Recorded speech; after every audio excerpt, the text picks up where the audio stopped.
when the embedded sentence is inside the subject, it might have a verb, but you need to decide which of the verbs are the main verbs. And how do we decide that? Well, we need to go back to the definition of sentence. Sentence is a full idea. If I say the house was torn down yesterday, it's still a full idea. If I say it was torn down yesterday, it is still a full idea. But if I say, I don't know, the house half painted or something like that, and then was torn again, it's super confusing. So first thing, identify which the main sentence is and which the embedded sentence is. Second step, identify where the embedded sentence is. Where is it? It's inside the subject. So, and we call it noun phrase. And the predicate is called verb phrase. Very good. So, because the subject is longer, I will start doing the predicate. The predicate has a verb, an auxiliary, and a verb. Auxiliary verb. And this is a phrasal verb. To tear down is a phrasal verb. Tear down. And then yesterday is an adverb. Okay, so we have auxiliary, phrasal verb, and adverb. So what is new here is the inclusion of phrasal verb. Yes, whenever we have a phrasal verb, we need to say it. We need to point it out in order to distinguish it from regular verbs. Clear so far? No problem? Write in the forum section if you have problems. Okay, now we have the subject. The subject is the house that all of us have painted. It has how many constituents? 1, 2, the house. And then we have the embedded sentence, 3. Okay, so the is a determiner, house is a noun, and the embedded sentence part. And that's it. Remember, we stopped there. So we continue being like that. Okay? This is what you were supposed to do last class. Second, number 4. An unusual issue was brought up by the school board when the academic year started.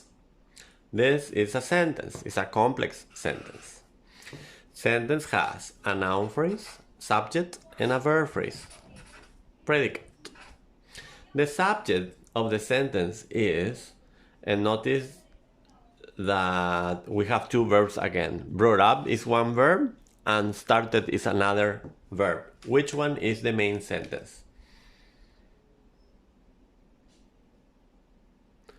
Very good. Very good.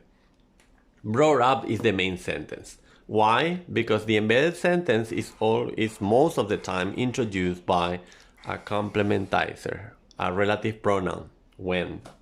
If you take a look at the previous sentence, here is my relative pronoun.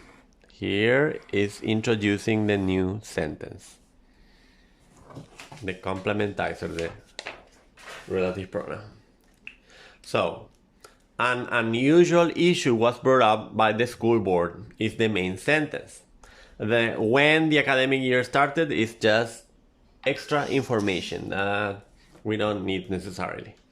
Okay, so I'm going to start where. Where is the embedded sentence? Is it inside the subject or inside the predicate? Well, let's look at the subject first. The subject is this one. The subject finishes right before the main verb. Remember that. The subject finishes right before the main verb. Always. Rule. Okay, so the subject is super short, an unusual issue. 1, 2, 3. An is a determiner, unusual is an adjective, and issue is a noun. And that's it. Finish with the subject. Now we need to look at the predicate and the verb phrase. The verb phrase has an auxiliary verb, a phrasal verb, and then By the school board. What is that? It's a prepositional phrase. So, was is an auxiliary, brought up is a phrasal verb, and by the school board is a prepositional phrase. Prepositional phrases always start with a preposition. By is a preposition. The school board is a noun phrase. The school board when the academic year started. The noun phrase has a determiner, the. School board. School is an adjective, not a noun in this case because it's modifying the word board. Board is an important word. And we have a noun here. And we have one more thing. What is the new thing? Embedded sentence. When the academic year started is the embedded sentence introduced by a complementizer. There you go. Questions? Clear? Let's continue. Number 5 says, you need just 2 ingredients to stir up the citrusy dressing that drizzled over this fruit medley. And is the last one here. So, this sentence has a subject and a predicate. So it's a sentence and it has a subject, noun phrase, and a predicate, verb phrase. Now, my subject is you. That's it. The subject finishes right before the main verb. You need. Okay. Where is the embedded sentence? Inside the subject or inside the predicate? Inside the predicate. How is it introduced? By a complementizer, a relative pronoun. This is the embedded sentence. It is drizzled over this fruit medley. Okay, so subject you is a pronoun. That's it, finished. Now let's take a look at the predicate. It says need, which is a verb, just 2 ingredients, which is a noun phrase. Verb plus noun phrase. Need is the verb, and then the rest, the whole thing up to medley is a noun phrase. Now, the noun phrase has just 2 ingredients. We know 1, 2, 3. Ingredients is the noun. What modifies the noun is an adjective. What modifies an adjective is an adverb. Whatever modifies an adjective is an adverb. Okay. And then we have an infinitive form. Where should we write the infinitive form? Well, let me see. We have to stir up. This is a verb, but it's a modified form of a verb. It's an infinitive form. Where should the infinitive form go? Inside a verb phrase. But we cannot use this one because we use it already. So we're going to use a verb phrase from here. Verb phrase. The verb phrase will have 2 different constituents. To stir up is an infinitive, and the citrusy dressing that drizzled over this fruit medley would be a noun phrase. That's it. So to stir up, an infinitive form of a phrasal verb, and then the citrusy dressing. The citrusy dressing that. The is a determiner. Citrusy would be an adjective. Dressing is a noun.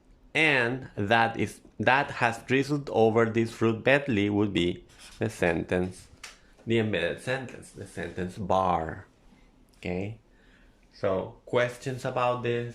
Why? How do I know? Etc. Make sure you understand all the explanation. Okay? Today we're going to look at lesson 5. Types of embedded sentences.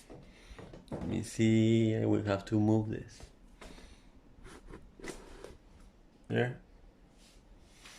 Types of embedded sentences. Number 1 says overt subject. Overt subject means that we can see the subject of the embedded sentence.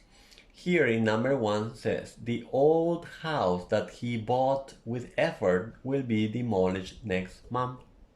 The embedded sentence here is that he bought with effort. This one.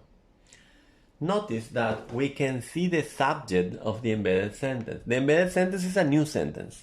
So, he bought with effort is a new sentence. He bought it with effort. Like that. But we don't have the it there.